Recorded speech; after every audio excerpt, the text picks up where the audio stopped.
से नहीं, जरा से दूर स्वप्न ते जवळ नहीं, जरा जरा से चांदणे जरा से नहीं, जरा से दूर स्वप्न ते जवळ नहीं, कधी असा कधी तसा प्रवास हा तुझा, स्वतःच मार्ग हो कधी स्वतःच हो दिशा, दिल्या घरी तू सुखी रहा,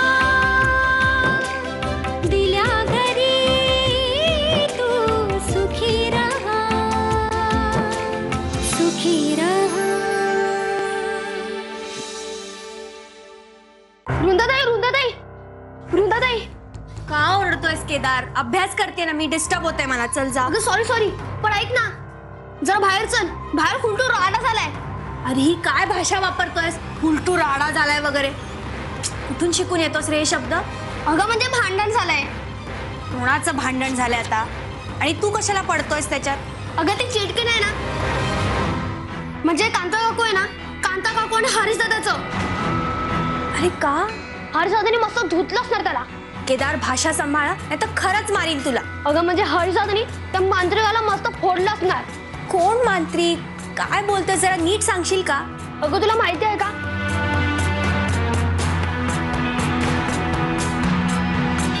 हे बघा काय वृंदाच्या साडीचा फाडलेला तुकडा.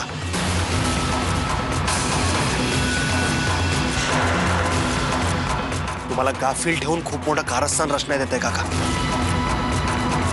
नाही ना कळलं मी काय बोलतोय? माहिती आहे हा कपडा मी कोणाकडनं आणलाय? एका तांत्रिकाकडून.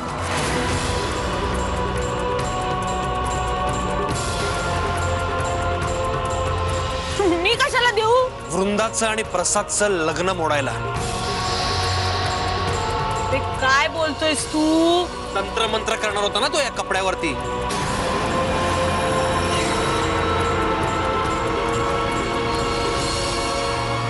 त्याचं डोकं फिरलंय हो. वेडा पिसा झालाय तो.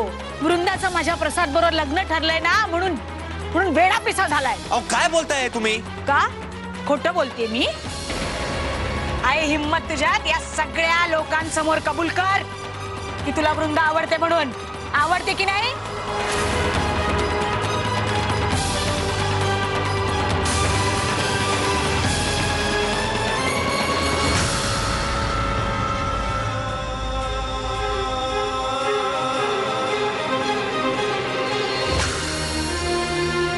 थँक्यू काकू. थँक्यू कशाला बोलतो? तू आमच्यासाठी एवढं करतो, मग आम्ही थोडं केलं काय बिघडलं? ठीक आहे. हरीश, हे बघ हरीश,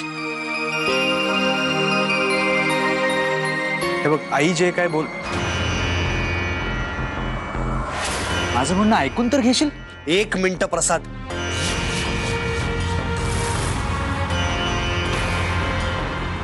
मी तुला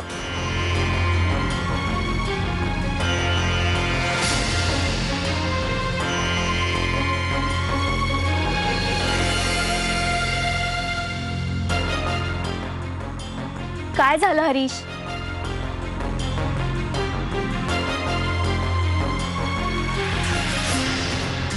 काही नाही, म्हणजे माझी आई हरीशवरती संशय घेत होती. मी त्याला मगाचपासून तेच सांगायचा प्रयत्न करतोय, पण तो ऐकून. आपण त्याच्याबद्दल नंतर बोलू. हरीश, मला खरं सांग, तुला कोणी तांत्रिक वगैरे भेटला होता? मी कशाला खोटं बोलू? भेटला होता. त्याच्याकडे तुझ्या साडीचा तुकडा सापडला मला. तो तुझं लग्न मोडण्याबद्दल कोणाशी तरी फोनवर बोलत होता. आणि म्हणून तू त्याला मारलास? अरे हरीश, तुझा या तांत्रिक मांत्रिक लोकांवर विश्वास कसा काय बसायला लागला? विश्वास नाहीये माझा. मग झालं ना. अरे हरीश, एवढ्याशा गोष्टीसाठी त्याला मारलंस कशाला? त्याचं फोनवरचं काय ते बोलणं ऐकून दुर्लक्ष करायचं होतंस. वृंदा, प्रश्न विश्वास ठेवण्याचा नाहीये, पण कोणीतरी तुमचं लग्न मोडायचा प्रयत्न करतंय याचा राग आलाय मला. अरे पण ते कोणीतरी माझी आई असेल असं कसं म्हणता येईल? एक्झॅक्टली. अरे कांता काकू आमच्या दोघांचं लग्न मोडायचा प्रयत्न का करती? उलट त्यांनीच समोरून हा पर्याय सुचवलाय. तू सांग ना याला प्रसाद. हो नक्कीच, म्हणजे आई असं कधीच काही करणार नाही. प्लीज आता कुठल्याही परिस्थितीत हे लग्न मोडता कामा नये, नाहीतर कांता काकूंनाच खूप वाईट वाटतं. वृंदा, ए वृंदा, चल ना जेवायला, पानं वाढले. हो आले बाबा. लवकर ये, मी थांबलोय जेवायचं. मी निघते. Good night Prasad. Good night. Good night Harish. Good night.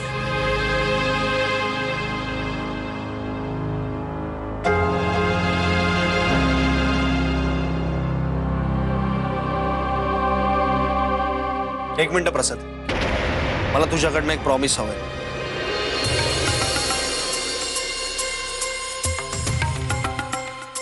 कसलं प्रॉमिस?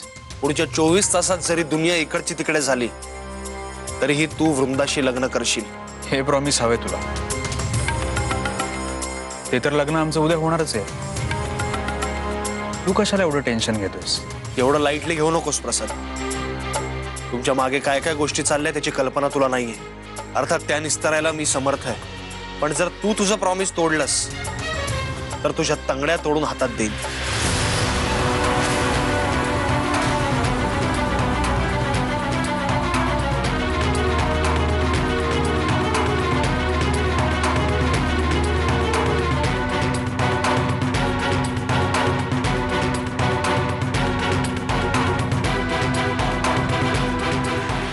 हरीश पण ना, आमच्यापेक्षा ह्यालाच आमच्या लग्नाचं जास्त टेन्शन आहे.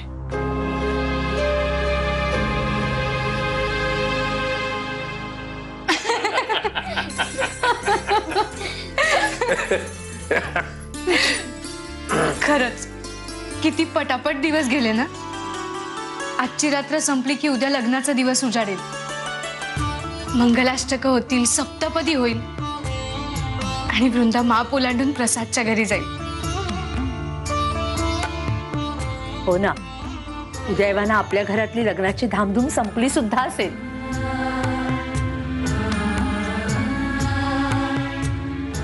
बघ ना, वृंदा यावेळी उद्या मिसेस वृंदा प्रसाद चोरगे यावेळी तिच्या सासरी जेवत असेल तिच्या आहोंबरोबर. काय ग, इथेच आहेस ना की आत्ताच गेलीस तिथे? नाही, आता माझ्या सगळं लक्ष ना आईने बनवलंय चविष्ट जेवणात आणि खास करून हे श्रीखंडात. आई, तुझ्या हाताला इतकी छान चव आहे ना. एकदा श्रीखंड खाल्लं की 2 दिवस त्याची चव अशी रेंगाळत राहते ना जिभेवर. मस्तच एकदम. आणि तुला माहितीये, सायलीने जर हे खाल्लं असत ती काय म्हणाली असती? Awesome, amazing. आणि तुला सांगू, तिला अशी इंग्लिश बिरुद वापरल्याशिवाय ना खाल्ल्याची चवच लागत नाही. मग जेव ना पोटभर, तुला आवडतं ना म्हणून मी खास केलंय. घे. आई बास, आता पोट भरलंय माझं खरंच. तर तुझ्या परीक्षेत व्यत्यय नको ना म्हणून मी असं साधंच केळवण केलंय. खरं तर मला एवढे पदार्थ करायचे होते ना, पण काही जमलंच नाही बघ. आणि हे जे केलंयस ना आता तेच खूप छान आहे. पंचपक्वान्नाची वगैरे अजिबात गरज नाही. आणि आई अधूनमधून बनवत जागं, मला खूप आवडतं श्रीखंड. आईने आता श्रीखंड बनवून काय फायदा? तू थोडी नाच उद्यापासून इथे जेवायला.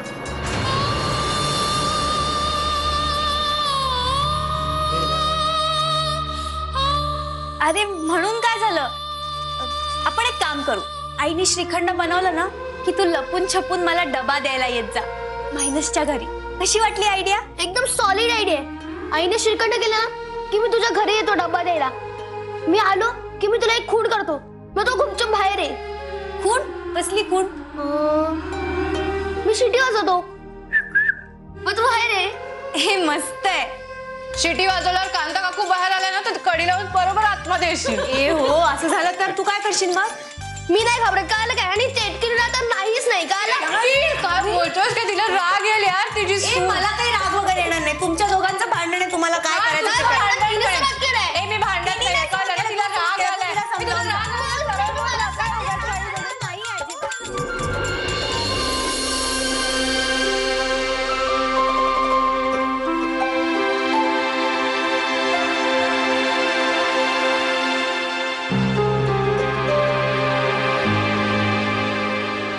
4:30 झाले. कांता उठा. 4:30 वाजले. उठा. दोघं मिळून सगळा हिशोब एकदा तपासून बघूयात ग, नाही का? काय आहे, लग्न दिवशी आधी एकदा नीट तपासलं ना, म्हणजे देणं घेणं काही गडबड नाही ना झाली. हे सगळं लक्षात येईल. झोपून उपयोग नाही कांता. उठ, लवकर उठून आपलं काम करून टाकूयात आधी. चल, हिशोब तपासून घेऊ. झोपलीस कसली? ए कांता, उठ.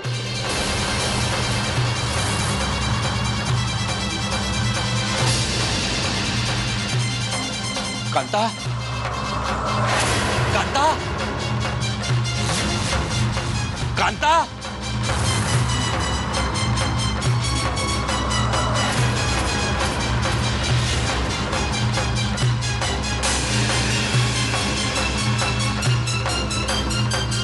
कांता, ए कांता, कांता, कांता, अगं उठ.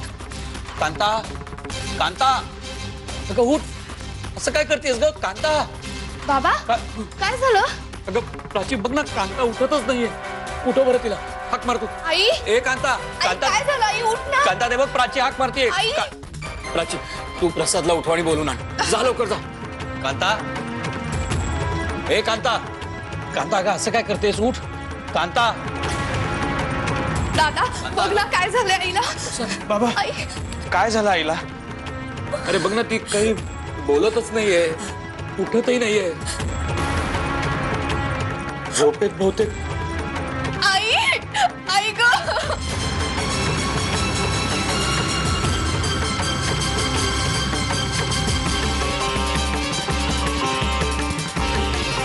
आई काय झालं? आई ग. प्राची, प्राची.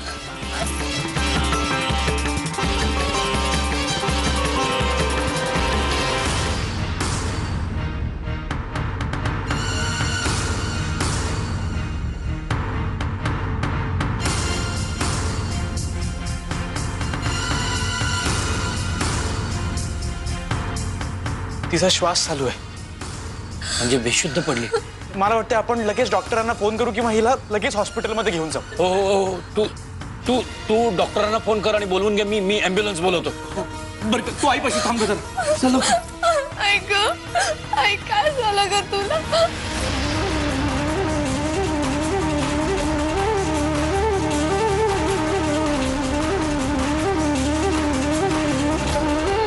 कांता, आई. ए कांता, आई या बरोबर. कांता, आई.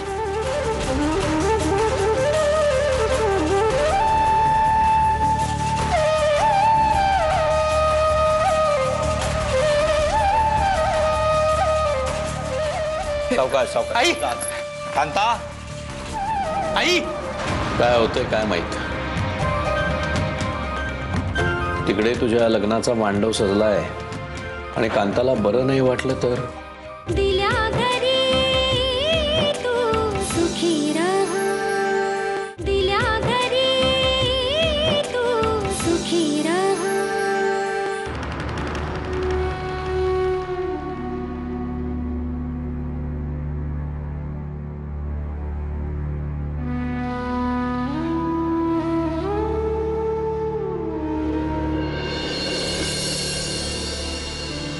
बाबा, प्रवाद धीराने घ्या. आईला काही झालेलं नाही आणि तिला नक्की बरं वाटेल. काल रात्रीपर्यंत बरी होती ती. आज सकाळी अचानक काय झालं काही कळत नाहीये.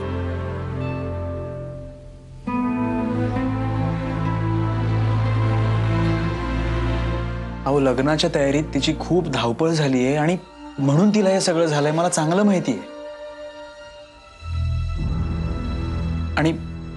आणि हेही माहिती आहे की डॉक्टरांच्या ट्रीटमेंट नंतर तिला नक्की बरं वाटेल.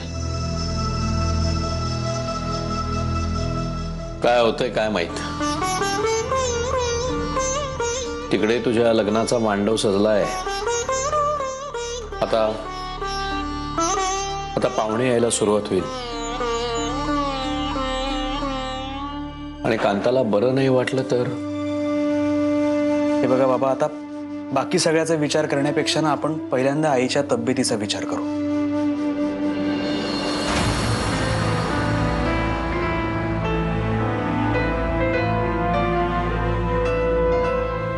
बाबूराव चाललात खय? अरे हॉस्पिटलला जातोय बाबा, कांता वहिनीला बघायला. अहो सकाळी सकाळीच प्राची आली होती, एवढी घाबरली होती ना पोर, तिला सुद्धा धड कळत नव्हतं काय झालंय ते. आत्ताच मला सुधानी सांगितलं सगळं. पण तुम्ही काय चाललात हॉस्पिटलला? अहो घरात लगीन घाई असा, पै पाहुणे येतील, त्याचं स्वागत कोण करतले? अरे नाही रे, पण आम्हाला जायलाच हवं. बरं दिसत नाही ना ते, आणि लग्न दुपार नंतर आहे, इतक्या सकाळी सकाळी येणार कोण? नमस्कार भाऊजी. नमस्कार. काय बाबू, तयारी वगैरे झाली ना सगळी? अरे मीनाताई आणि भाऊजी तुम्ही सकाळीच आलात? अहो मुद्दामून चालले, म्हटलं तेवढी तुम्हाला मदत. अरे पण एवढ्या सकाळी सकाळीच कुठे निघालात तुम्ही? काय झालं काकू, तुम्ही सगळे एवढे टेन्स का आहात? अगं कांता वहिनीला जरा हॉस्पिटलमध्ये ठेवलंय, आम्ही जरा बघून येतो त्यांना. काय झालं त्यांना अचानक? कोण आहे हॉस्पिटलमध्ये? आम्हाला काही समजेल का? वृंदाच्या होणाऱ्या सासूबाई. आज सकाळी अचानक चक्कर आली, त्यांना बेशुद्ध पडल्यावर त्यांना हॉस्पिटलमध्ये नेलं. बाबूराव मी काय म्हणते, तुम्ही थांबा. नाही सर, मी जाऊन येतो ना हॉस्पिटलला. भाऊजी काही असेल तर आम्हाला लगेच कळवा. वहिनी काळजी कशाला करताय? अहो लग्नाची तयारी करताना त्या कांता चोरगेची दगदग झाली असेल बघा, म्हणून आजारी पडली. अहो मुहूर्ताच्या आधी टुनकन उड्या मारत गेली की नाही बघा लग्नाला. तुम्ही काय काळजी करू नका, मी काय ती व्यवस्था करतो. हा सुधा, ए सुधा. काका, वृंदा कुठे आहे? आत आहे. मी बघते.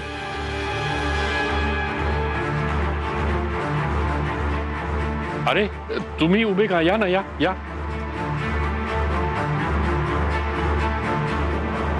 समजा हा, आज जर कांता काकू हॉस्पिटल मधून आल्याच नाहीत तर काय? काहीतरी काय बोलते सायली? दिल्या घरी तू सुखी रहा, दिल्या घरी तू सुखी रहा. काय झालंय नेमकं कांता काकूंना? त्यांनी नक्की लग्नाचं खूप टेन्शन घेतलं असेल, म्हणून बीपी लो झाला असेल आणि मग त्रास झाला असेल. ऐन लग्नाच्या दिवशीच असं व्हायचं होतं. तेव्हा प्लीज त्यांना काही सिरियस होऊ देऊ नकोस, प्लीज. वृंदा, तू काळजी करू नकोस, फारसं काही झालेलं नसेल. अगं सायली, तू आत्ता इथे? अगं तू इथे का आलीस? मी तुला सांगितलं होतं ना मुहूर्ताच्या आधी येऊ नकोस म्हणून. अगं उद्या परीक्षा आहे आपली, तुला टेन्शन नाही का येत? प्लीज वृंदा, तू आता माझ्यावर चिडू नकोस. आणि तुझ्या घरी हे असं सगळं घडत असताना कसं काय मन लागेल माझ्या अभ्यासात? आणि हे काय, तू अजून हळद नाही लावलीस?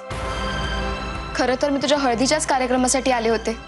अगं काय तुझी मैत्रीण तयारच नव्हती, शेवटी कसं बस आम्ही तिला थोडी थोडी हळद लावली आहे. बरं आता बोलण्यात वेळ वाया घालवू नका, पटापट आवरून घ्या. बाहेर मंगलाताईंना काही मदत हवी आहे का बघते मी. आलेच मी. चल पटकन तयार. ताई तू पण आंघोळीला जात. अगं पण सायली आहे ना, ती करेल मला मदत. बरं.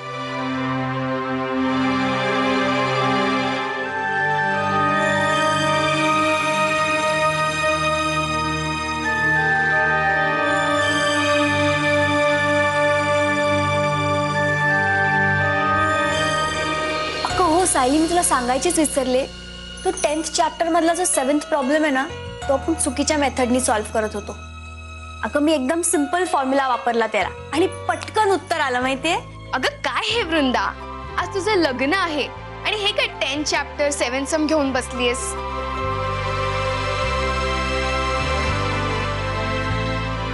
वृंदा, वृंदा. हा बोल सायली. समजा हा, आज जर कांता काकू हॉस्पिटल मधून आल्याच नाहीत तर काय? काहीतरी काय बोलते सायली? अगं असं नाही म्हणायचंय मला, म्हणजे समजा हा कांता काकू हॉस्पिटल मधून आल्या नाही आणि मुहूर्त टळून गेला तर? नाही म्हणजे तुलाच बरं होईल ना, तुलाच परीक्षेसाठी फोकस करायला मिळेल. नाही सायली, तसं काही होणार नाही. तू बघच कांता काकू लवकर घरी परत येते. अगं किती उत्साहाने आणि हौशीने तयारी केली आहे त्यांनी लग्नाची. नाही, तू बघ मुहूर्ताच्या आत त्या नक्की पोचतील इथे आणि सगळं अगदी ठरल्याप्रमाणे पार पडेल. तू अजिबात टेन्शन घेऊ नकोस, सगळं व्यवस्थित होईल. दिल्या घरी